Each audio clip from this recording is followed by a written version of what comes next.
ಎಲ್ರಿಗೂ ನಮಸ್ಕಾರ. Welcome to Bagur ಕ್ಲಾಸ್ಗಳು ಯೂಟ್ಯೂಬ್ ಚಾನಲ್. ನಾನು Ningappa D N.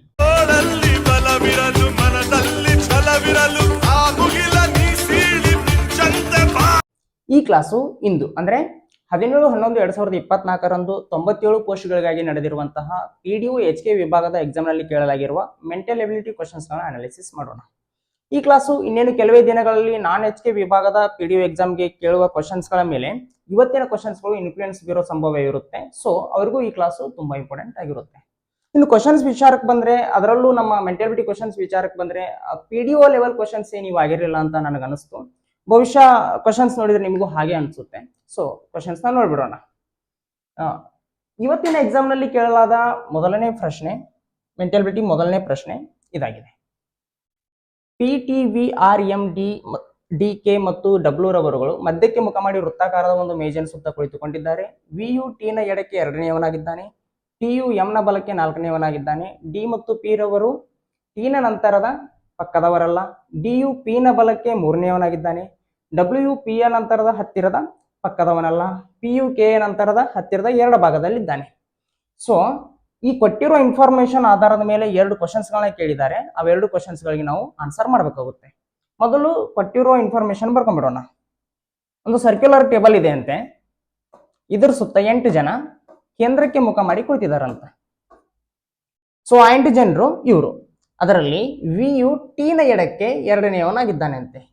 So T ಇಲ್ಲಿ ಕುಳಿತಿದ್ದಾನಂದ್ರ ಇವನು ಎಡಕ್ಕೆ ಸೆಂಟರ್ಗೆ ಮುಖ ಮಾಡಿ ಕುಳಿತಿದ್ದಾನಂದ್ರ ಇವನ್ ಎಡ ಈ ಕಡೆ ಆಗುತ್ತೆ. ಈ ಕಡೆ 1 2 ಎರಡನೇಕ V ಅದಾನಂತ. VU T ನ ಎರಡಕ್ಕೆ ಎರಡನೆಯವನಾಗಿದ್ದಾನೆ. TU M ನ ಬಲಕ್ಕೆ ನಾಲ್ಕನೆಯವನಾಗಿದ್ದಾನೆ. T ಇಲ್ಲದನಲ್ಲ, ಇವ M ನ ಬಲಕ್ಕೆ ನಾಲ್ಕನೆಯವನಂತ. 1 2 3 4 1 2 ಸಾರಿ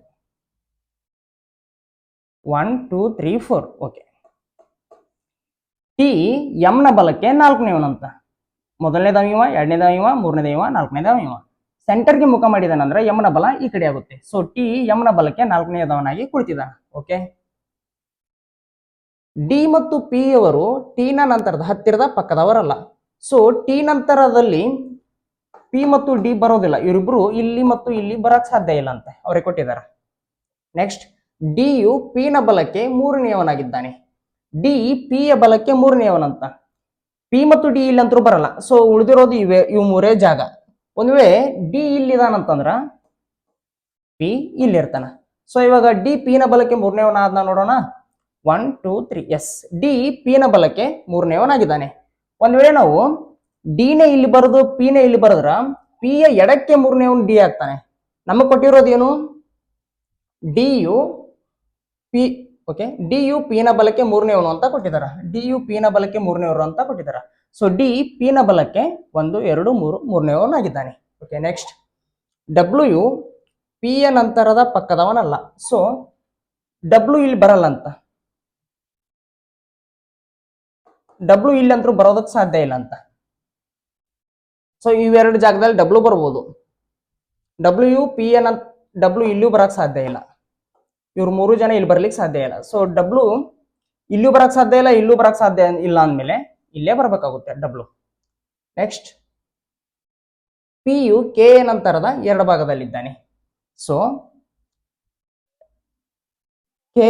PU K ನಂತರದ ಎಡಭಾಗದಲ್ಲಿ ಅಂದ್ರೆ K ಇಲ್ಲಿ ಬರ್ಬೇಕಾಗುತ್ತೆ. ಬಿಕಾಸ್ K ಗೆ ಎಡ ಈ ಕಡೆ ಆಗುತ್ತೆ.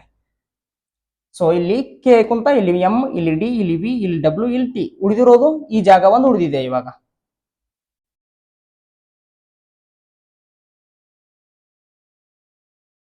ಸೊ ಉಳಿದವರೋನು R ಮಾತ್ರ. ಸೊ R ಇಲ್ಲಿ ಕುಳಿತುಕೊಳ್ಬೇಕಾಗುತ್ತೆ. ಸೊ ಮತ್ತೊಮ್ಮೆ ಕರೆಕ್ಟಾಗಿ ಓದಿ ಕರೆಕ್ಟಾಗಿ ಹೇಳ್ಬಿಡ್ತೀನಿ ನೋಡಿ. PTVRMD ಮತ್ತು W ರವರುಗಳು ಮಧ್ಯಕ್ಕೆ ಮುಖ ಮಾಡಿ ವೃತ್ತಾಕಾರದ ಒಂದು ಮೇಜಿನ ಸುತ್ತ ಕುಳಿತುಕೊಂಡಿದ್ದಾರೆ. VU T ನ ಎಡಕ್ಕೆ ಎರಡನೆಯವನಾಗಿದ್ದಾನೆ. ಸೊ V T ಗೆ ಎಡಕ್ಕೆ ಎರಡನೆಯವನಾಗಿದ್ದಾನೆ. ನೆಕ್ಸ್ಟ್ TU M ನ ಬಲಕ್ಕೆ ನಾಲ್ಕನೆಯವನಾಗಿದ್ದಾನೆ. ಸೊ T M ನ ಬಲಕ್ಕೆ ನಾಲ್ಕನೆಯವನಾಗಿದ್ದಾನೆ. ಎಸ್. D ಮತ್ತು P ಅವರು T ಯ ನಂತರದ ಪಕ್ಕದವರಲ್ಲ. ಸೊ D ಮತ್ತು P ಟೀಮ್ ಏನೋ ಆಜುಬಾಜು ಬಂದಿಲ್ಲ. DU P ನ ಬಲಕ್ಕೆ ಮೂರನೆಯವನಾಗಿದ್ದಾನೆ. ಸೊ D ಪಿ ನ ಬಲಕ್ಕೆ ಮೂರನೇವನಾಗಿದ್ದಾನೆ. ಎಸ್. ಡಬ್ಲ್ಯೂ ಪಿ ಎ ನಂತರದ ಪಕ್ಕದವನಲ್ಲ. ಸೊ ಪಿ ಅಕ್ಕಪಕ್ಕದಲ್ಲಿ ಡಬ್ಲ್ಯೂ ಬಂದಿಲ್ಲ. ಪಿ ಯು ಕೆ ಎ ನಂತರದ ಎಡಭಾಗದಲ್ಲಿದ್ದಾನೆ. ಸೊ ಕೆಗೆ ಪಿ ಎಡಭಾಗದಲ್ಲಿ ಇದ್ದಾನೆ, ಹತ್ತಿರದ ಎಡಭಾಗದಲ್ಲಿ ಇದ್ದಾನೆ. ಸೊ ಇದಿಷ್ಟು ಅವ್ರು ಕೊಟ್ಟಿರೋ ಇನ್ಫಾರ್ಮೇಶನ್. ಇದರ ಆಧಾರದ ಮೇಲೆ ನಮ್ಗೆ ಎರಡು ಕ್ವಶನ್ಗಳನ್ನ ಕೇಳಿದ್ದಾರೆ. ಕೆನ ಎಡಭಾಗಕ್ಕೆ ಎರಡನೇವನಾಗಿ ಯಾರಿದ್ದಾರೆ ಅಂತ ಕೇಳಿದ್ದಾರೆ. ಸೊ ಕೆನ ಎಡಭಾಗಕ್ಕೆ ಎರಡನೆಯವರು, ಕೆನ ಎಡಭಾಗಕ್ಕೆ ಇವನು ಮೊದಲನೇವನು, ಇವನು ಎರಡನೇವನು. ಸೊ ಕೆನ ಎಡಭಾಗಕ್ಕೆ ಎರಡನೇವನು ಆರ್ ಅದನ. ಸೊ ನಮ್ಗೆ ಆನ್ಸರ್ ಏನಾಗುತ್ತೆ? Option C, R is the right answer. ಕೆನ ಎಡಭಾಗಕ್ಕೆ ಎರಡನೆಯವನು ಆರ್ ಇದ್ದಾನೆ. ನೆಕ್ಸ್ಟ್ ಕ್ವಶನ್ ಏನಿದೆ? ವಿ ನಂತರದ ಹತ್ತಿರದ ಎಡಕ್ಕೆ ಯಾರಿದ್ದಾರೆ? Who is the immediate left of V ಅಂತ ಕೇಳಿದ್ದಾರೆ. ಸೊ ವಿಗೆ ಇಮಿಡಿಯೇಟ್ ಲೆಫ್ಟ್ ಯಾರಂತ ನೋಡ್ಬೇಕು. ವಿಗೆ ಇಮಿಡಿಯೇಟ್ ಲೆಫ್ಟ್ ಡಿ ಅದನ್ನ. ಸೊ ನಮ್ಗೆ ಆನ್ಸರ್ ಏನಾಗುತ್ತೆ? ಡಿ ಆಗುತ್ತೆ. ಡಿ ಎಲ್ಲಿ ಕೊಟ್ಟಿದಾರ? ಆಪ್ಷನ್ ಎ ನಲ್ಲಿ ಕೊಟ್ಟಿದಾರ. So option A, D is the right answer. Next question. So coding and decoding chapter ಮೇಲಿನ ಕ್ವಶನ್ ಇದಾಗಿದೆ. ಒಂದು ಗುಪ್ತ ಭಾಷೆಯಲ್ಲಿ ರೇಡಿಯೇಟ್ ಅನ್ನು 0345379 ಮತ್ತು ಜೀನಿಯಸ್ ಅನ್ನು 192568 ಎಂದು ಬರೆದರೆ ಅದೇ ಗುಪ್ತ ಭಾಷೆಯಲ್ಲಿ ರಿಸೈನ್ ಅನ್ನು ಏನೆಂದು ಬರೆಯುತ್ತೀರಿ ಅಂತ ಕ್ವಶನ್ ಕೇಳಿದ್ದಾರೆ. ನಾನು ತುಂಬಾ ಸರಿ ಹೇಳಿದ್ದೀನಿ, ಕೊಟ್ಟಿರೋ ವರ್ಡ್ಗಳಲ್ಲಿರುವ ಸ್ಪೆಲ್ಲಿಂಗ್ಗಳೇ ನಮಗೆ ಕೇಳಿರುವ ವರ್ಡ್ನಲ್ಲೂ ಇದ್ರೆ ಆಯಾ ಲೆಟರ್ಗೆ ಆಯಾ ಕೋಡ್ ಬರುತ್ತೆ ಅಂತ ಅರ್ಥ. ಇದನ್ನ ನಾನು ತುಂಬಾ ಸರಿ ಹೇಳಿದ್ದೀನಿ. 99% ಇದೇ ರೀತಿ ಇರುತ್ತೆ. ಕೊಟ್ಟಿರೋ ವರ್ಡ್ಗಳಲ್ಲಿರುವ ಸ್ಪೆಲ್ಲಿಂಗ್ಗಳೇ ನಮಗೆ ಕೇಳಿರೋ ವರ್ಡ್ಗಳಲ್ಲೂ ಇದ್ರೆ ಆಯಾ ಲೆಟರ್ಗೆ ಆಯಾ ಕೋಡ್ ಬರುತ್ತೆ ಅಂತ ಅರ್ಥ. 99% ಇದೇ ರೀತಿ ಇರುತ್ತೆ. ಸೊ ಇಲ್ಲಿ ಮೊದಲನೇ ಲೆಟರ್ ಆರ್ ಇದೆ, ಇಲ್ಲಿ ಆರ್ಗೆ ಕೋಡ್ 0 ಇದೆ. ಸೊ ನಮ್ಗೆ ಆರ್ಗೆ ಕೋಡ್ ಏನಾಗುತ್ತೆ? 0 ಆಗುತ್ತೆ. ನೆಕ್ಸ್ಟ್ ಎರಡನೇ ಲೆಟರ್ ಇ ಇದೆ, ಇಗೆ ಕೋಡ್ 9 ಬರ್ದಿದ್ದಾರೆ. ಸೊ ಇಗೆ ಕೋಡ್ ಏನಾಗುತ್ತೆ? 9 ಆಗುತ್ತೆ. ನೆಕ್ಸ್ಟ್ ಲೆಟರ್ ಎಸ್ ಇದೆ, ಎಸ್ಗೆ ಕೋಡ್ 8 ಇದೆ. ಸೊ ನಮ್ಗೆ ಎಸ್ಗೆ ಕೋಡ್ ಏನಾಗುತ್ತೆ? 8 ಇದೆ. ನೆಕ್ಸ್ಟ್ ಲೆಟರ್ ಐ ಇದೆ, ಐಗೆ ಕೋಡ್ ಏನಿದೆ? 5 ಇದೆ. ಇಲ್ಲಿ ಕೂಡ ಐಗೆ ಕೋಡ್ 5 ಇದೆ. ಸೊ ಐಗೆ ಕೋಡ್ ಏನಾಗುತ್ತೆ? 5 ಆಗುತ್ತೆ. ನೆಕ್ಸ್ಟ್ ಲೆಟರ್ ಜಿ ಇದೆ, ಜಿಗೆ ಕೋಡ್ 1 ಇದೆ. ಸೊ 1 ಆಗುತ್ತೆ. ನೆಕ್ಸ್ಟ್ ಎನ್ ಇದೆ, ಎನ್ಗೆ ಕೋಡ್ ಆ ಕಡೆಯಿಂದ 2 ಇದೆ. ಸೊ ಎನ್ಗೆ ಕೋಡ್ 2. ಸೊ ರಿಸೈನ್ ಅನ್ನೋ ಪದದ ಕೋಡ್ ಏನಾಗುತ್ತೆ? 0985112. Option 2 is the right answer. Simple ಇದೆ. Next question. ಗಡಿಯಾರ ಒಂದರಲ್ಲಿ 10:30 ಆದಾಗ ನಿಮಿಷದ ಮುಳ್ಳು ವಾಯುವ್ಯ ದಿಕ್ಕನ್ನು ಪ್ರತಿನಿಧಿಸಿದರೆ ಗಂಟೆಯ ಮುಳ್ಳು ಯಾವ ದಿಕ್ಕನ್ನು ಪ್ರತಿನಿಧಿಸುತ್ತದೆ ಅಂತ ಹೇಳಿದ್ದಾರೆ. ಡೈರೆಕ್ಷನ್ಸ್ ಚಾಪ್ಟರ್ ಮೇಲಿನ ಕ್ವಶನ್ ಇದಾಗಿದೆ. ಸೊ ನಾವು ಡೈರೆಕ್ಷನ್ ಚಾಪ್ಟರ್ ಮೇಲಿನ ಕ್ವಶನ್ಸ್ಗಳಿಗೆ ಆನ್ಸರ್ ಮಾಡ್ಬೇಕಂತಂದ್ರೆ ಡೈರೆಕ್ಷನ್ಸ್ಗಳು ನಮಗೆ ಗೊತ್ತಿರಬೇಕಾಗುತ್ತೆ.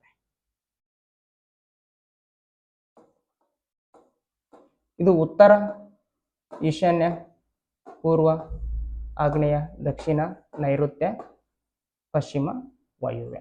ಸೊ ಇವಾಗ ಗಡಿಯಾರ ಒಂದರಲ್ಲಿ 10:30 ಆಗಿದೆ ಅಂತೆ. ಸೊ ಗಡಿಯಾರ ಡೈಗ್ರಾಮ್ ತೆಗೆಯೋಣ.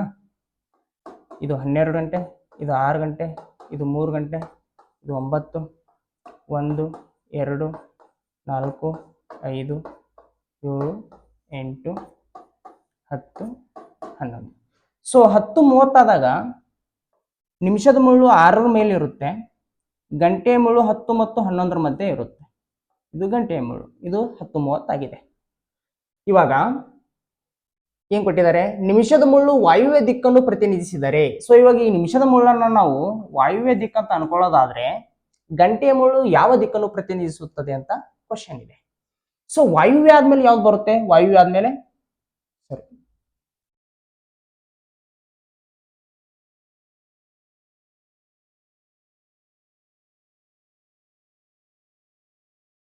ಓಕೆ. ನಿಮಿಷದ ಮುಳ್ಳು ವಾಯುವ್ಯ ಅಂತ ಕೊಟ್ಟಿದ್ದಾರೆ. ಸೊ ಇದು ಗಂಟೆಯ ಮುಳ್ಳು, ನಿಮಿಷದ ಮುಳ್ಳು 6 ಮೇಲಿದೆ. ಸೊ ಇದು ವಾಯುವ್ಯ ಅಂತ ಪ್ರತಿನಿಧಿಸಿದರೆ ಈ ಮುಳ್ಳು ಯಾವ ದಿಕ್ಕನ್ನು ಪ್ರತಿನಿಧಿಸುತ್ತದೆ ಅಂತ ಕ್ವಶನ್ ಇದೆ. ಸೊ ಗಂಟೆಯ ಮುಳ್ಳು ಯಾವ ದಿಕ್ಕನ್ನು ಪ್ರತಿನಿಧಿಸುತ್ತದೆ ಅಂತ ಕ್ವಶನ್. ಇದು ವಾಯುವ್ಯ ಅಂತ ಅನ್ನೋದಾದ್ರೆ ವಾಯುವ್ಯ ಆದ್ಮೇಲೆ ಯಾವ್ದು ಬರುತ್ತೆ? ಉತ್ತರ ಬರುತ್ತೆ. ಸೊ ಇದು ಉತ್ತರ. ಆಮೇಲೆ ಈಶಾನ್ಯ ಬರುತ್ತೆ, ಸೊ ಇದು ಈಶಾನ್ಯ. ಆಮೇಲೆ ಪೂರ್ವ ಬರುತ್ತೆ, ಸೊ ಇದು ಪೂರ್ವ. ಆಮೇಲೆ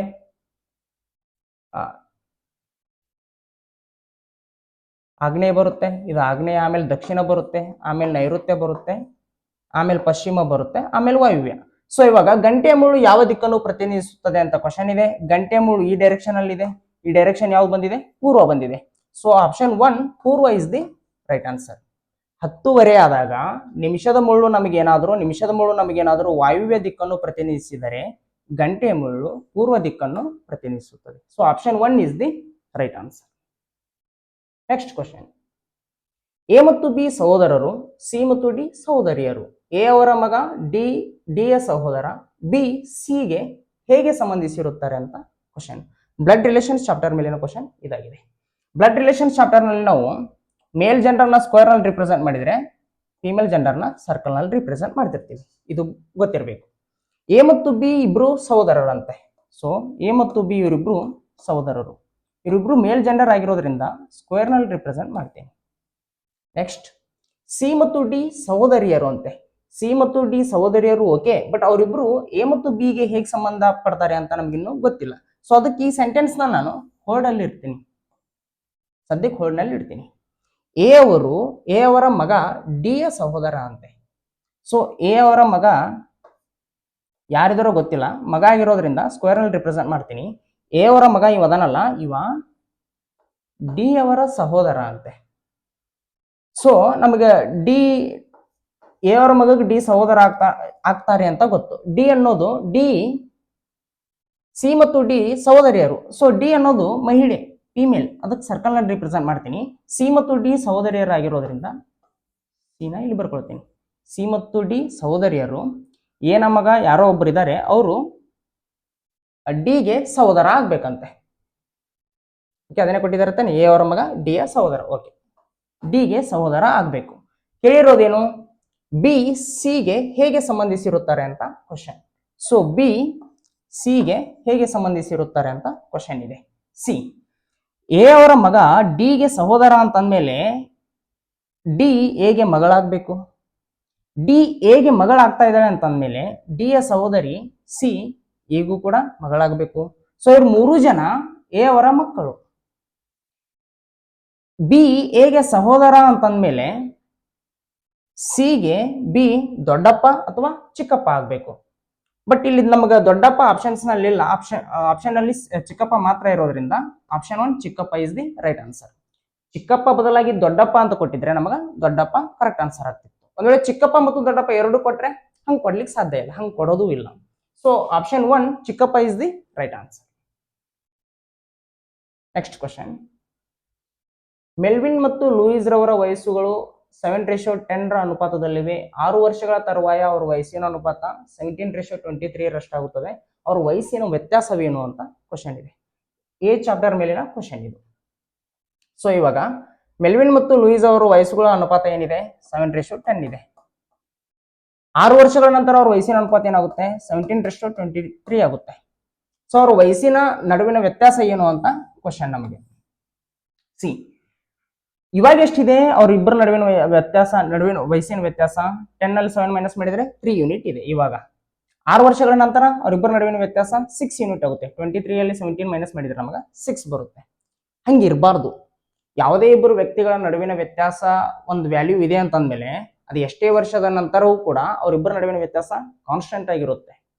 ನನ್ನ ಮತ್ತು ನನ್ನ ಫ್ರೆಂಡ್ ನಡುವಿನ ವ್ಯತ್ಯಾಸ 1 ವರ್ಷ ಇದೆ ಅಂತಂದ್ಮೇಲೆ ಇನ್ನು 20 ವರ್ಷದ ನಂತರವೂ ಕೂಡ ನಮ್ಮಿಬ್ಬರ ನಡುವಿನ ವಯಸ್ಸಿನ ವ್ಯತ್ಯಾಸ 1 ವರ್ಷನೇ ಇರುತ್ತೆ. ಸೊ ಇಲ್ಲಿ ಇವರಿಬ್ಬರ ನಡುವಿನ ವ್ಯತ್ಯಾಸ 3 ಯೂನಿಟ್ ಇದೆ, ಇವರಿಬ್ಬರ ನಡುವಿನ ವ್ಯತ್ಯಾಸ 6 ಯೂನಿಟ್ ಇದೆ. ಸೊ ಇವಾಗ ನಾವೇನ್ ಮಾಡಬೇಕು? ಇವ್ರ ನಡುವಿನ ವ್ಯತ್ಯಾಸನೂ ಕೂಡ 6 ಯೂನಿಟ್ ಮಾಡಬೇಕು. ಹಾಗೆ ಮಾಡ್ಬೇಕು ಅಂತಂದ್ರೆ ಇವರಿಬ್ಬರ ನಡುವಿನ ವ್ಯತ್ಯಾಸ ಸೇಮ್ ಮಾಡಬೇಕು ಅಂತಂದ್ರೆ ಇವರಿಬ್ಬರ ನಡುವಿನ ವ್ಯತ್ಯಾಸ ಮತ್ತು ಇವರಿಬ್ಬರ ನಡುವಿನ ವ್ಯತ್ಯಾಸ ಸೇಮ್ ಮಾಡಬೇಕು ಅಂತಂದ್ರೆ ಇವರಿಬ್ಬರದು 6 ಇದೆ, ಇವರಿಬ್ಬರ ನಡುವಿನ ವ್ಯತ್ಯಾಸ 3 ಇದೆ. ಸೊ 3ಗೆ ನಾವು 2 ನ ಮಲ್ಟಿಪ್ಲೈ ಮಾಡಿದ್ರೆ 6 ಆಗುತ್ತೆ. ಇವಾಗ ಏನಾಗುತ್ತೆ? 7 14, 12 20. ಸೊ 14 ಮತ್ತು 20 ನಡುವಿನ ವ್ಯತ್ಯಾಸ 6, 17 ಮತ್ತು 23 ನಡುವಿನ ವ್ಯತ್ಯಾಸ 6. ಸೊ ಇವಾಗ ವಯಸ್ಸುಗಳ ನಡುವಿನ ವ್ಯತ್ಯಾಸ ಸೇಮ್ ಆಯ್ತು, 14:20 ಆಯ್ತು. ನೆಕ್ಸ್ಟ್, 14 ಇದ್ದಿದ್ದು 17 ಆಗಿದೆ, 20 ಇದ್ದಿದ್ದು 23 ಆಗಿದೆ. ಯಾವಾಗ? 6 ವರ್ಷಗಳ ನಂತರ. ಸೊ ಇಲ್ಲಿ ಜಾಸ್ತಿ ಆಗಿರೋದು ಎಷ್ಟು? 3 ಯೂನಿಟ್. ಈ 3 ಯೂನಿಟ್ ಅನ್ನೋದೇ ನಮಗೆ 6 ವರ್ಷ ಆಗೋದಾದ್ರೆ ಕೇಳಿರೋದೇನು? ಅವರಿಬ್ಬರ ನಡುವಿನ ವ್ಯತ್ಯಾಸ ಕೇಳಿದಾರೆ.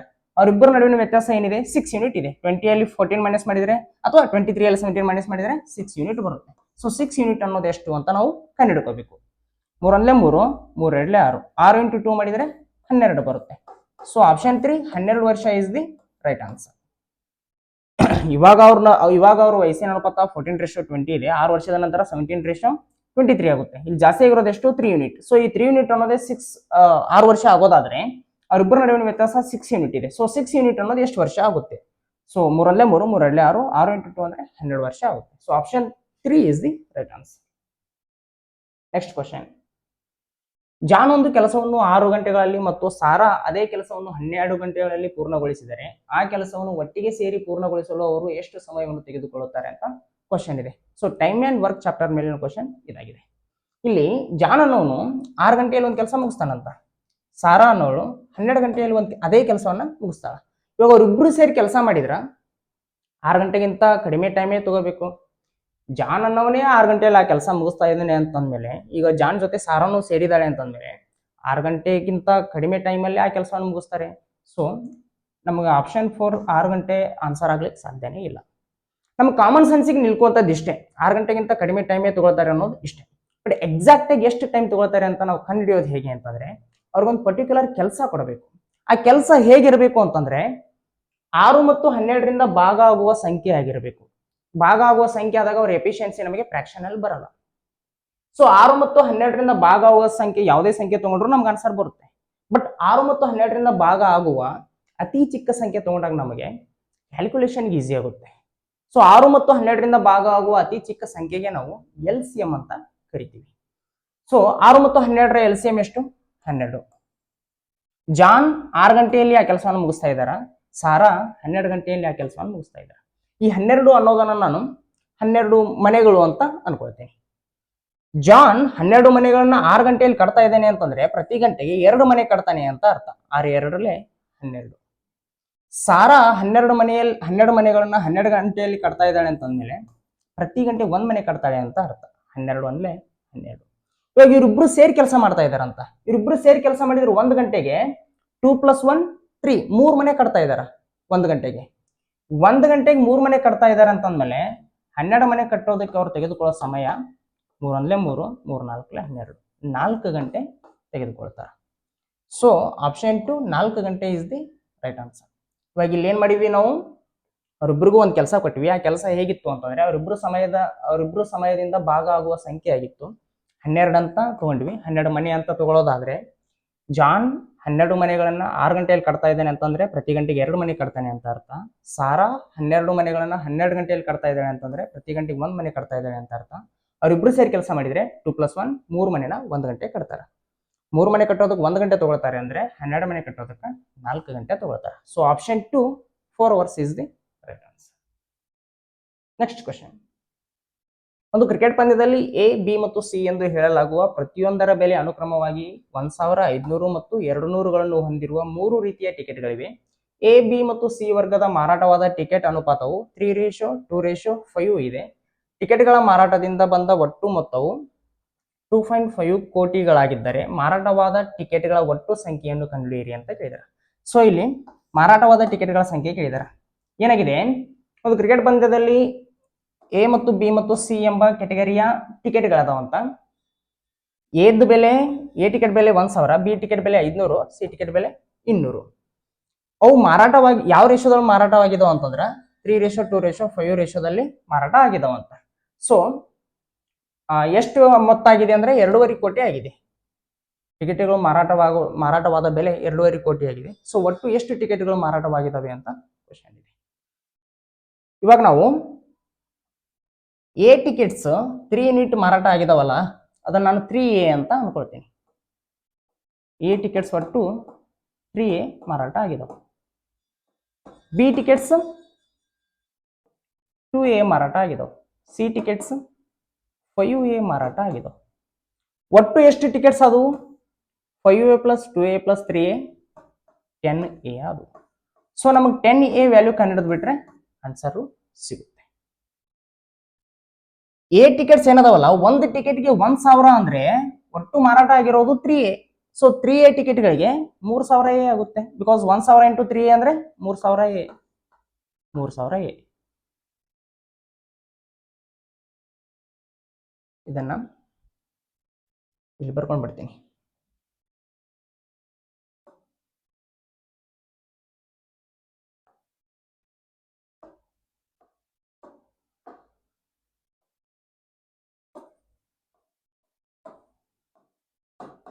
ಪ್ಲಸ್ ಬಿ ಟಿಕೆಟ್ ಒಟ್ಟು 2A ಟಿಕೆಟ್ಗಳು ಮಾರಾಟ ಆಗಿದಾವು. ಒಂದು ಟಿಕೆಟ್ಗೆ 500 ಅಂದ್ರೆ 2A ಟಿಕೆಟ್ಗೆ 1,000A ಆಯ್ತು. 1,000A ಪ್ಲಸ್ ಸಿ ಟಿಕೆಟ್ ಒಂದು ಟಿಕೆಟ್ಗೆ 200 ಅಂದ್ರೆ ಒಟ್ಟು ಟಿಕೆಟ್ ಮಾರಾಟ ಆಗಿರೋದು 5A. 5Aಗೆ 1,000A ಆಯ್ತು. 5A ಇಂಟು 200 ಅಂದ್ರೆ 1,000A. 1,000A. ಸೊ ಇವು ಒಟ್ಟು ಟಿಕೆಟ್ಗಳ ಬೆಲೆ. ಒಟ್ಟು ಟಿಕೆಟ್ಗಳ ಬೆಲೆ ಎಷ್ಟು ಬಂದಿದೆ ನಮಗ? 2.5 ಕೋಟಿ ಬಂದಿದೆ. ಅಂದ್ರೆ 2,50,00,000 ಬಂದಿದೆ. ಬಿಡಿ 10, 100, 1000, 10,000, ಲಕ್ಷ, 10,00,000, ಕೋಟಿ. ಸೊ 2.5 ಲಕ್ಷ ಆಯ್ತು. ಇವಾಗ 3,000A plus 1,000A plus 1,000A ಅಂದ್ರೆ 5,000A ಆಯ್ತು.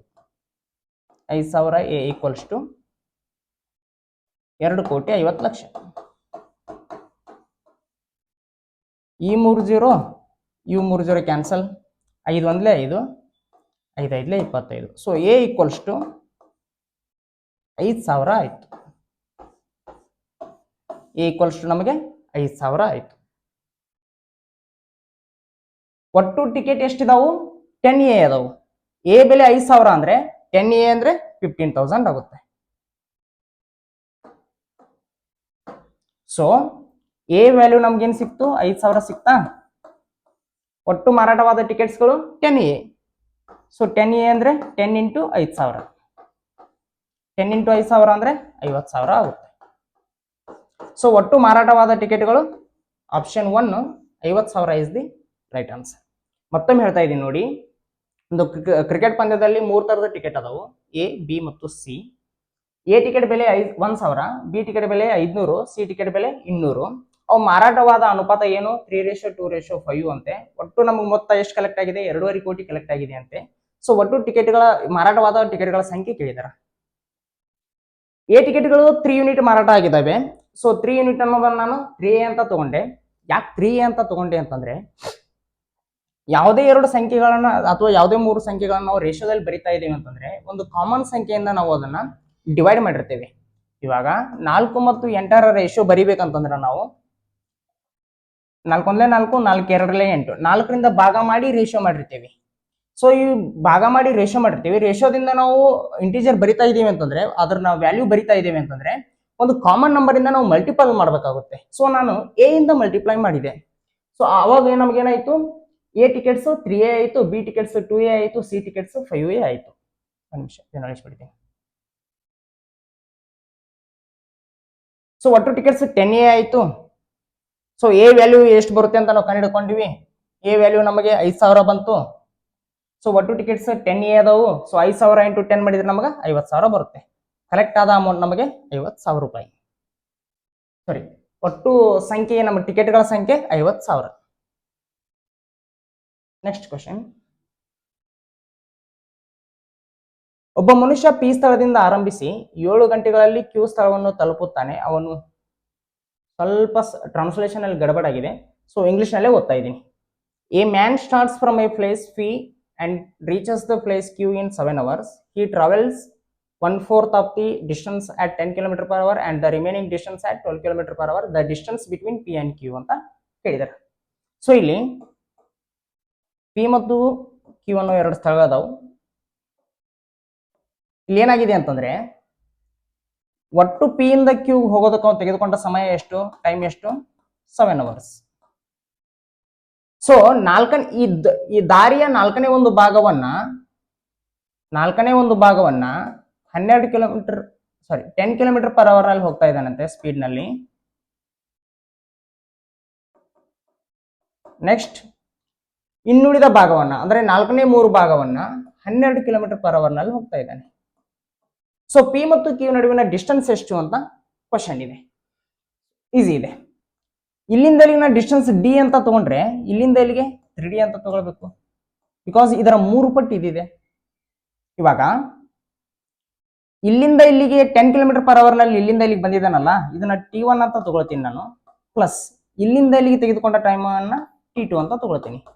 T1 ಪ್ಲಸ್ T2 ಎಷ್ಟಿದೆ ನಮಗೆ 7 ಅವರ್ ಇದೆ. ಇದು ಒಟ್ಟು ಸಮಯ. ಇಲ್ಲಿಂದ ಇಲ್ಲಿಗೆ T1 ಟೈಮ್ ತಗೊಂಡ್ರೆ ಇಲ್ಲಿಂದ ಇಲ್ಲಿಗೆ T2 ಟೈಮ್ ತಗೊಂಡ್ರೆ ಇವೆರಡು ಇಲ್ಲಿಂದ ಇಲ್ಲಿಗೆ ಒಟ್ಟು 7 ಅವರ್ ಇದೆ. So T1 plus T2 equals to 7 hour ಅಂತ ಬರ್ಕೊಂಡೆ ನಾವು. T1 ಸಿಗೋದು ಯಾವಾಗ ನಮಗೆ, ಈ ಡಿಸ್ಟೆನ್ಸ್ ಡಿವೈಡ್ ಬೈ ಈ ಸ್ಪೀಡ್ ನ ನಾವು ಮಾಡಿದಾಗ ನಮಗೆ T1 ಸಿಗುತ್ತೆ. Time equals to distance divide by speed. So ಈ T1 ಸಿಗೋದು ಯಾವಾಗ ಅಂತಂದ್ರೆ ಡಿ ಡಿವೈಡ್ ಬೈ 10 ಮಾಡಿದಾಗ ಈ T1 ಸಿಗುತ್ತೆ. ಪ್ಲಸ್ ಈ T2 ಸಿಗೋದು ಯಾವಾಗ ಅಂತಂದ್ರೆ ಈ ಡಿಸ್ಟೆನ್ಸ್ ಡಿವೈಡ್ ಬೈ ಈ ಸ್ಪೀಡ್ ಮಾಡಿದಾಗ ನಮಗೆ ಇಲ್ಲಿಂದ ಇಲ್ಲಿಗೆ ತಲುಪೋದಕ್ಕೆ ಬೇಕಾದ ಟೈಮ್ ಸಿಗುತ್ತೆ. So 3D divide by speed ಎಷ್ಟಿದೆ 12 ಇದೆ. 12 ಈಕ್ವಲ್ಸ್ ಟು 7 ಆಯ್ತು. ಇವಾಗ LCM 60, 16 60, 12 60. So 6D plus 15D equals to 60 ಈ ಕಡೆ ಹೋದರೆ 7ಗೆ ಮಲ್ಟಿಪ್ಲೈ ಆಗುತ್ತೆ 420 ಆಯ್ತು. 15 plus 6 21, 21D equals to 420. D equals to 21 21, 21 42. So 20 ಆಯ್ತು. ಡಿ ವ್ಯಾಲ್ಯೂ 20 ಕಿಲೋಮೀಟರ್ ಅಂದ್ರೆ ಇಲ್ಲಿಂದ ಇಲ್ಲಿಗೆ 20 ಕಿಲೋಮೀಟರ್ ಇದೆ. ಇಲ್ಲಿಂದ ಇಲ್ಲಿಗೆ 3D ಇದೆ ಅಂದ್ರೆ 20 ಕಿಲೋಮೀಟರ್ 3 ಪಟ್ಟು ಎಷ್ಟಾಯ್ತು 60 ಕಿಲೋಮೀಟರ್ ಇದೆ. So 20 kilometre plus 60 kilometre total ಎಷ್ಟಾಯ್ತು 80 ಕಿಲೋಮೀಟರ್ ಆಯ್ತು. Option 3 80 kilometre is the right answer. ಮತ್ತೊಮ್ಮೆ ಫಾಸ್ಟ್ ಆಗಿ ಹೇಳ್ಬಿಡ್ತೀನಿ ನೋಡಿ. ಪಿ ಇಂದ ಕ್ಯೂಗೆ ಹೋಗೋದಕ್ಕೆ ತೆಗೆದುಕೊಂಡ ಸಮಯ 7 ಅವರ್. ಒಟ್ಟು ಡಿಸ್ಟೆನ್ಸ್ ನ 4ನೇ ಒಂದು ಭಾಗವನ್ನ 10 ಕಿಲೋಮೀಟರ್ ಪರ್ ಅವರ್ ಸ್ಪೀಡ್ ನಲ್ಲಿ ಹೋದ್ರೆ ಇನ್ನುಳಿದ distance cover 12 kilometre per hour ಅಲ್ಲಿ ಮಾಡಿದಾನೆ. ಸೊ ಒಟ್ಟು ಟೈಮ್ ಎಷ್ಟಿದೆ 7 ಅವರ್ ಇದೆ. ಇಲ್ಲಿಂದ ಅಲ್ಲಿಗೆ T1 ಟೈಮ್ ಅಂತ ತಗೊಂಡ್ರೆ ಇಲ್ಲಿಂದ ಅಲ್ಲಿಗೆ T2 ಟೈಮ್ ಅಂತ ತಗೊಂಡ್ರೆ ಒಟ್ಟು ಸಮಯ 7 hour. T1 equals to D divide by 10 ಯಾಕಂದ್ರೆ ಸ್ಪೀಡ್ 1 ಎಷ್ಟಿದೆ 10 ಕಿಲೋಮೀಟರ್ ಪರ್ ಅವರ್ ಇದೆ. ಇಲ್ಲಿಂದ ಇಲ್ಲಿಗೆ 3D ಡಿಸ್ಟೆನ್ಸ್ ಇಲ್ಲಿಂದ ಇಲ್ಲಿಗೆ 12 ಕಿಲೋಮೀಟರ್ ಪರ್ ಅವರ್ ನಲ್ಲಿ ಬಂದಿದ್ದಾನೆ. ಸೊ LCM ತಗೊಂಡು ನಾವೆಲ್ಲ ಕ್ಯಾಲ್ಕುಲೇಷನ್ ಮಾಡಿದಾಗ ಡಿ ವ್ಯಾಲ್ಯೂ 20 ಕಿಲೋಮೀಟರ್ ಅಂತ ಬಂತು. ಇಲ್ಲಿಂದ ಇಲ್ಲಿಗೆ 20 ಕಿಲೋಮೀಟರ್ ಇದೆ. ಇಲ್ಲಿಂದ ಇಲ್ಲಿಗೆ ಆ 20ಯ 3 ಪಟ್ಟಿದೆ ಅಂದ್ರೆ 60 ಕಿಲೋಮೀಟರ್. ಒಟ್ಟು ಡಿಸ್ಟೆನ್ಸ್ ಎಷ್ಟಾಯ್ತು 20 plus 60, 80 kilometre is the right answer. So option 3 is the right answer. Next question. ಒಂದು ಅಂಶದಿಂದ ಒಂದನ್ನು ಕಳೆದಾಗ ಭಿನ್ನರಾಶಿ 1/3 ಆಗುತ್ತದೆ ಮತ್ತು ಅದರ ಛೇದಕ್ಕೆ 8 ಸೇರಿಸಿದಾಗ ಅದು 1/4 ಆಗುತ್ತದೆ. ಹಾಗಾದ್ರೆ ಪಡೆದ ಭಿನ್ನರಾಶಿ ಏನು ಅಂತ ಹೇಳಿದ್ದಾರೆ. ಸೊ ಇಲ್ಲಿ ಏನಾಗಿದೆ, A/B ಅನ್ನೋ ಒಂದು ಫ್ರಾಕ್ಷನ್ ಇದೆ, ಒಂದು ಭಿನ್ನರಾಶಿ ಇದೆ. ಅಂಶದಿಂದ ಒಂದನ್ನು ಕಳೆದಾಗ ಆ ಭಿನ್ನರಾಶಿ ಏನಾಗ್ತಾ ಇದೆ 1/3 ಆಗ್ತಾ ಇದೆ. ಸೊ ಇಲ್ಲಿ ಅಂಶ ಅನ್ನೋದು A, ಛೇದ ಅನ್ನೋದು B. ಅಂಶದಿಂದ ಒಂದನ್ನು ಕಳೆದಾಗ ನಮಗೆ ಇದೇನಾಗ್ತಾ ಇದೆ 1/3 ಆಗ್ತಾ ಇದೆ. ನೆಕ್ಸ್ಟ್ ಹೆಂಗ್ ಕೊಟ್ಟಿದಾರ, ಅದರ ಛೇದಕ್ಕೆ 8 ಸೇರಿಸಿದಾಗ ಅದು 1/4 ಆಗ್ತಾ ಇದೆ ಅಂತೆ. ಸೊ ಈ A/B ಅಲ್ಲಿ ಛೇದಕ್ಕೆ ನಾವು 8 ಸೇರಿಸಿದ್ರೆ ಅದು 1/4 ಆಗ್ತಾ ಇದೆ ಅಂತ. ಸೊ A/B ಅದ್ರ ವ್ಯಾಲ್ಯೂ ಏನು ಅಂತ ಕ್ವಶನ್ ಕೇಳಿದಾರೆ. ನಾನು ಇದನ್ನ A-1 ಈಕ್ವಲ್ಸ್ ಟು 2, 3ನ ಈ ಕಡೆ ತರ್ತೀನಿ, B ನ ಆ ಕಡೆ ಹೋಯ್ತೀನಿ. ಅವಾಗ ಏನಾಗುತ್ತೆ 3A - 3 ಈಕ್ವಲ್ಸ್ ಟು B ಆಗುತ್ತೆ. ನೆಕ್ಸ್ಟ್ ಏನ್ ಮಾಡ್ತೀನಿ 3A - B ಈಕ್ವಲ್ಸ್ ಟು 3 ಮಾಡ್ಕೊಂತೀನಿ. B ಈ ಕಡೆ ತಂದೆ 3 ಆ ಕಡೆ ಹಾಕಿದೆ. So 3A - B equals to 3 ಆಯ್ತು. ಓಕೆ, ಇದು ಇಕ್ವೇಶನ್ 1. ಇದೇನಾಗುತ್ತೆ 4 ಈ ಕಡೆ ತರ್ತೀನಿ, B + 8 ಆ ಕಡೆ ಹೋಯ್ತೀನಿ. 4A ಈಕ್ವಲ್ಸ್ ಟು B + 8 ಆಯ್ತು. B ನ ಈ ಕಡೆ ತರ್ತೀನಿ, 4A - B ಈಕ್ವಲ್ಸ್ ಟು 8 ಅಂತ ಆಯ್ತು. ಇದು ಎರಡನೇ ಇಕ್ವೇಶನ್. ಸೊ ಇವಾಗ ನಾನು ಏನ್ ಮಾಡ್ತೀನಿ, ಎರಡನೇ ಇಕ್ವೇಶನ್ ಅಲ್ಲಿ ಮೊದಲನೇ ಇಕ್ವೇಶನ್ ನ ಮೈನಸ್ ಮಾಡ್ತೀನಿ. 4A - B minus 3A - B ಏನಾಗುತ್ತೆ ಅಂತಂದ್ರೆ ಬರ್ಕೊಂಡ್ಬಿಡ್ತೀನಿ ನೋಡಿ. 4A - B minus of 3A - B. So LHS minus ಮಾಡಿದೆ. ಇವಾಗ 8 - 3 RHS ಮೈನಸ್ ಮಾಡ್ತೀನಿ. 8 - 3 ಆಯ್ತು. Okay, 4A - B minus into 3a ಅಂದರೆ -3a, ಮೈನಸ್ ಇಂಟು -b ಅಂದರೆ +b ಈಕ್ವಲ್ಸ್ ಟು 8 - 3 ಅಂದರೆ 5 ಆಯಿತು. -b + b cancel, 4a - 3a ಅಂದರೆ a ಆಯಿತು, a equals to 5. So a value ನಮಗೆ 5 ಅಂತ ಗೊತ್ತಾಯ್ತು. a ವ್ಯಾಲ್ಯೂ 5 ಅನ್ನೋದಾದ್ರೆ ಇಲ್ಲಿ a ವ್ಯಾಲ್ಯೂ ನಾನು ಫುಟ್ ಮಾಡಿದ್ರೆ a ವ್ಯಾಲ್ಯೂ 5 ಇದೆ. ಸೊ ಇಲ್ಲಿ a ವ್ಯಾಲ್ಯೂನ ನಾನು ಪುಟ್ ಮಾಡ್ತೀನಿ. a ವ್ಯಾಲ್ಯೂ 5 ಇದೆ, -b equals to 3, 5 × 3 = 15 - b equals to 3, b ಆ ಕಡೆ ಹೋಗ್ತೀನಿ, 3 ಈ ಕಡೆ ತರ್ತೀನಿ, 15 - 3 equals to b. So b equals to 12 ಆಗುತ್ತೆ. a value 5, b value 12. So a/b value ಏನಾಗುತ್ತೆ? 5/12 ಆಗುತ್ತೆ. So option 3 5/12 is the right answer. Simple ಇದೆ, ಕರೆಕ್ಟಾಗಿ ಮಾಡಿದರೆ. Next question. ಎ ಮತ್ತು ಬಿ ಎರಡು ಪೈಪ್ಗಳು ಅನುಕ್ರಮವಾಗಿ 15 ನಿಮಿಷಗಳು ಮತ್ತು 20 ನಿಮಿಷಗಳಲ್ಲಿ ಒಂದು ಟ್ಯಾಂಕ್ ಅನ್ನು ಭರ್ತಿ ಮಾಡುತ್ತವೆ. ಎರಡೂ ಪೈಪ್ಗಳನ್ನು ಒಟ್ಟಿಗೆ ತೆರೆಯಲಾಗಿದೆ, ಆದರೆ 4 ನಿಮಿಷಗಳ ನಂತರ ಎ ಪೈಪ್ ಸ್ಥಗಿತಗೊಂಡಿದೆ. ಹಾಗಾದರೆ ಟ್ಯಾಂಕ್ ಅನ್ನು ಭರ್ತಿ ಮಾಡಲು ಒಟ್ಟು ಎಷ್ಟು ಸಮಯ ಅಗತ್ಯವಿದೆ ಅಂತ ಕೇಳಿದ್ದಾರೆ. So pipes and system chapter ಮೇಲಿನ ಕ್ವಶನ್ ಇದಾಗಿದೆ. ನಾ ಈ ಚಾಪ್ಟರ್ ಥಿಯರಿ ಕ್ಲಾಸ್ ಹೇಳಿದ್ದೀನಿ, ಈ ತರದ ಕ್ವಶನ್ಸ್ಗಳನ್ನ ತುಂಬಾ ಸಾಲ್ವ್ ಮಾಡಿಸಿದ್ದೀನಿ. ಇಲ್ಲಿ ಏನಾಗಿದೆ, ಒಂದು ಟ್ಯಾಂಕ್ ಇದೆ. ಈ ಟ್ಯಾಂಕ್ಗೆ ಎ ಮತ್ತು ಬಿ ಎಂಬ ಎರಡು ಪೈಪ್ಗಳದಾವೆ, ಇನ್ಲೆಟ್ಸ್ ಅಂತ ಕರಿತೀವಿ ನಾವು ಈ ಟ್ಯಾಂಕ್ ಅನ್ನ ತುಂಬೋದಕ್ಕೆ.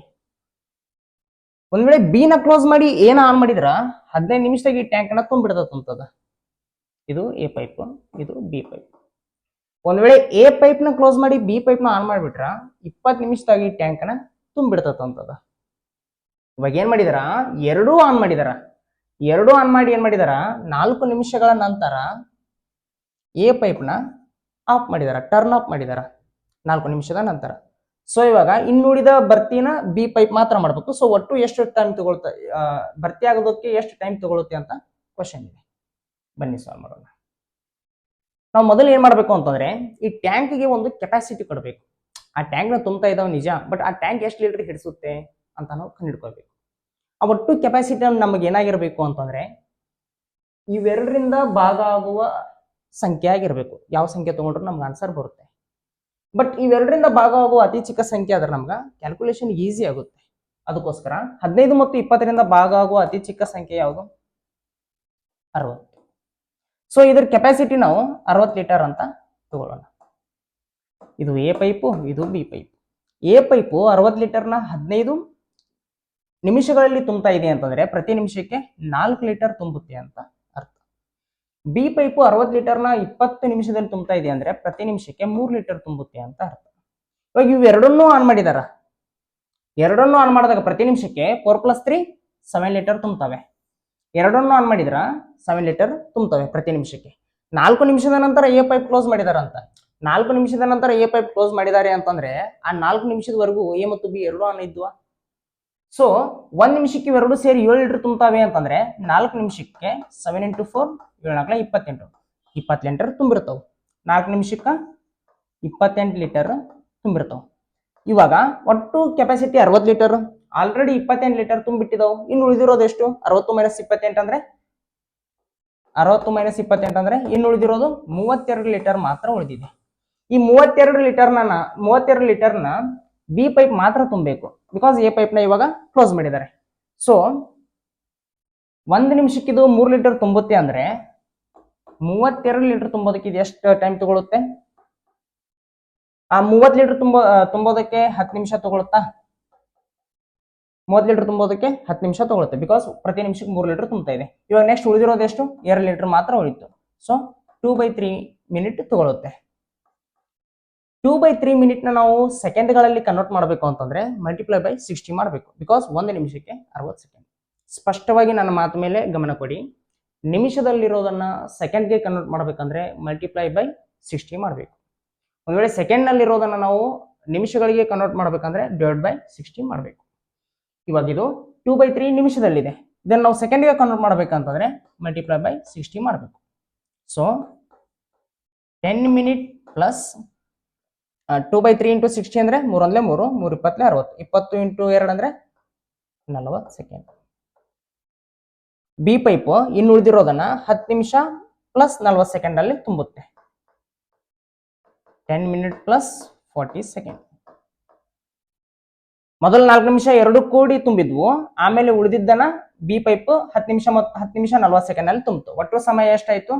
4 ಮಿನಿಟ್ ಪ್ಲಸ್ 10 ಮಿನಿಟ್ ಅಂದ್ರೆ 14 ಮಿನಿಟ್ ಪ್ಲಸ್ 40 ಸೆಕೆಂಡ್ ಬೇಕಾಯ್ತು. ಒಟ್ಟು ಸಮಯ 14 ನಿಮಿಷ 40 ಸೆಕೆಂಡ್.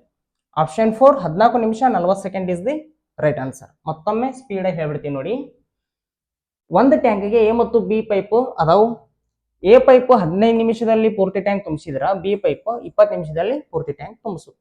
ಸೊ ಒಟ್ಟು ಕೆಪಾಸಿಟಿ ನಾವು 60 ಲೀಟರ್ ಅಂತ ಅನ್ಕೊಳ್ಳೋದಾದ್ರೆ ಎ ಪೈಪ್ 60 ಲೀಟರ್ನ 15 ನಿಮಿಷದಲ್ಲಿ ತುಂಬ್ತಾ ಇದೆ ಅಂದ್ರೆ ಪ್ರತಿ ನಿಮಿಷಕ್ಕೆ 4 ಲೀಟರ್ ತುಂಬ್ತಾ ಇದೆ ಅಂತ ಅರ್ಥ. ಬಿ ಪೈಪ್ 60 ಲೀಟರ್ನ 20 ನಿಮಿಷದಲ್ಲಿ ತುಂಬ್ತಾ ಇದೆ ಅಂದ್ರೆ ಪ್ರತಿ ನಿಮಿಷಕ್ಕೆ 3 ಲೀಟರ್ ತುಂಬ್ತಾ ಇದೆ ಅಂತ ಅರ್ಥ.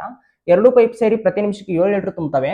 ಇವಾಗ 4 ನಿಮಿಷ ಎರಡು ಆನ್ ಅದಾವ ಅಂತಂದ್ರೆ 28 ಲೀಟರ್ ತುಂಬಿದಾವೆ ಅಂತ ಅರ್ಥ. ಇನ್ನು ಉಳಿದಿದ್ದೆಷ್ಟು? 32 ಲೀಟರ್. ಈ 32 ಲೀಟರ್ ನಮಗೆ ಬಿ ಪೈಪ್ ಮಾತ್ರ ತುಂಬಬೇಕು. ಆ 30 ಲೀಟರ್ ನೀರನ್ನ ಬಿ ಪೈಪ್ 10 ನಿಮಿಷ 40 ಸೆಕೆಂಡ್ ನಲ್ಲಿ ತುಂಬುತ್ತೆ. ಎರಡು ಸೇರಿ ಮೊದಲು 4 ನಿಮಿಷ ತುಂಬಿದ್ವು, ಆಮೇಲೆ ಉಳಿದಿದ್ದನ್ನ ಬಿ ಪೈಪ್ ಮಾತ್ರ 10 ನಿಮಿಷ 40 ಸೆಕೆಂಡ್ ನಲ್ಲಿ ತುಂಬಿತ್ತು. ಒಟ್ಟು ಟೈಮ್ ಎಷ್ಟು ಬೇಕಾಯ್ತು ನಮಗೆ? 4 ಮಿನಿಟ್ ಪ್ಲಸ್ 10 ಮಿನಿಟ್ ಅಂದ್ರೆ 14 ಮಿನಿಟ್ ಪ್ಲಸ್ 40 ಸೆಕೆಂಡ್. 14 ನಿಮಿಷ 40 ಸೆಕೆಂಡ್ ನಲ್ಲಿ ಎರಡು ಆ ಟ್ಯಾಂಕ್ ಅನ್ನ ಪೂರ್ತಿಯಾಗಿ ತುಂಬೋದಕ್ಕೆ ನಮಗೆ 14 ನಿಮಿಷ 40 ಸೆಕೆಂಡ್ ಟೈಮ್ ಬೇಕಾಗುತ್ತೆ. ಸೊ ಇವು 11 ಕ್ವಶನ್ಸ್ಗಳು ಇಂದು ನಡೆದ ಎಕ್ಸಾಮ್ ನಲ್ಲಿ ಕೇಳಿದ್ರು. ಸೊ ಈ ಪೂರ್ತಿ PDF ವಿತ್ ಮೈ ಸೊಲ್ಯೂಷನ್ ನಮ್ದು ಬಾಗೂರು ಕ್ಲಾಸ್ ಕೇಳುವಂತ ಒಂದು ವಾಟ್ಸ್ಆಪ್ ಗ್ರೂಪ್ ಇದೆ. ಅದರದ್ದು ಲಿಂಕ್ ಅನ್ನು ನಾನು ಡಿಸ್ಕ್ರಿಪ್ಷನ್ ಅಲ್ಲಿ ಹಾಕಿದ್ದೀನಿ. ಸೊ ನೀವು ಅದರ ಥ್ರೂ ಜಾಯ್ನ್ ಆಗ್ಬೋದು. ಈ ಕ್ಲಾಸು ಅಪ್ಲೋಡ್ ಆದ ಅರ್ಧ ಗಂಟೆಯ ನಂತರ ನಿಮಗೆ ಈ PDF ಅವೈಲೇಬಲ್ ಇರುತ್ತೆ. ಸೊ ಕ್ಲಾಸ್ ಇಷ್ಟ ಆದರೆ ಗೊತ್ತಲ್ಲ, ಲೈಕ್ ಮಾಡಿ, ಶೇರ್ ಮಾಡಿ, ಕಮೆಂಟ್ ಮಾಡಿ. ಇದೇ ರೀತಿ ನೇರ ದಿಟ್ಟ ನಿರಂತರ ಕ್ಲಾಸ್ಗಳಿಗಾಗಿ ಚಾನಲ್ಗೆ ಸಬ್ಸ್ಕ್ರೈಬ್ ಆಗಿ. Thank you.